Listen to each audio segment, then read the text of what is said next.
When the Australian Jewish Association was founded 2 years ago, we knew that there was a need for a stronger Jewish voice within the community. We knew that anti-Semitism was never far from the surface, and we knew that whilst neo-Nazi thugs would always be around to provoke Jews with Holocaust themes, we also knew that Islamic anti-Semitism was an increasing issue as Australia's Muslim community rose in numbers. We all knew that, but most of our Jewish communal organisations didn't, or at least if they did, they were and still are in denial about it. In fact, our inaugural event was a discussion on the relationship between Islam and the Jews, and featured presentations by AJA President David Adler and Christian vicar, the Reverend Dr. Mark Dury, a world-renowned scholar on Islam.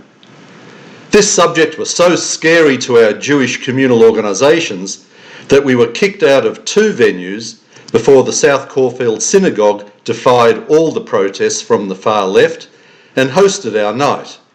And it was a great success. No hysteria, no offensive comments, just cool facts and sensible discussion.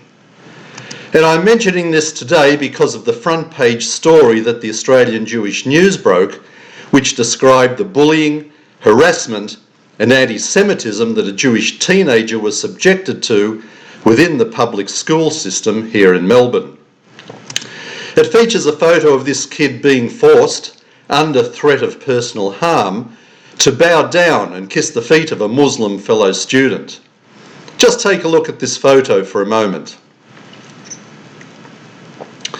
Now, we don't know how much of this incident was based on a bullying process, how much of it was the targeting of a kid because he was Jewish, or how much of it was driven by Muslim kids because of the latent anti-Semitism within that belief system. But whichever way you look at it, there is a smell about this nasty anti-Semitic incident that reeks of a significant Islamic component. The matter has been handed to the Anti-Defamation Commission, who will no doubt have a lot more facts than were released by the Jewish News. But I dare say that we will never get to see any of them, unless it turns out that the instigators of this incident were linked to neo-Nazi anti-Semites. That's because while neo-Nazi anti-Semitism is flavour of the year, and yes, it is unfortunately on the rise, Islamic anti-Semitism is the Voldemort of our Jewish communal organisations.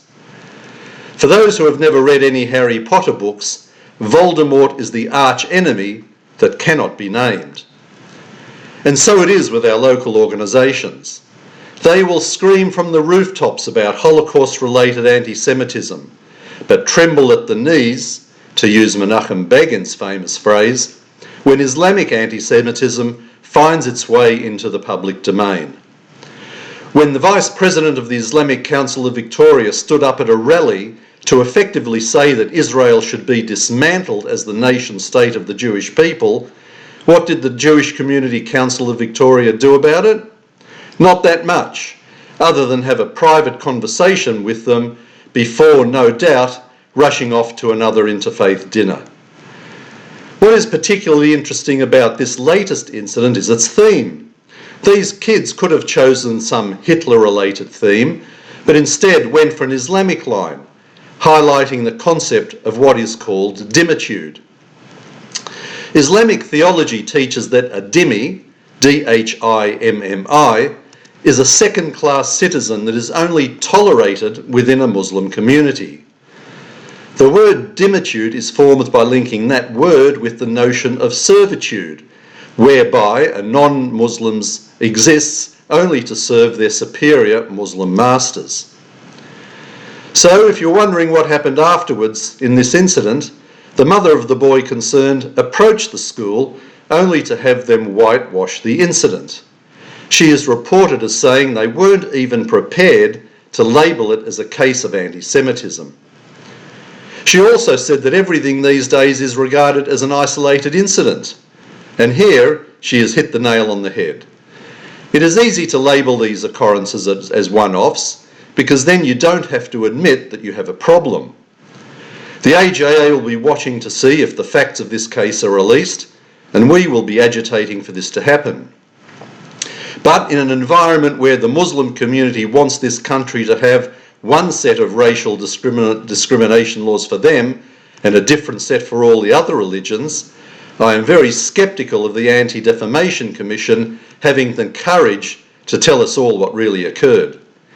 Let's hope I'm wrong on this, but they have a very poor record to live up to. This is Alan Friedman for the Australian Jewish Association.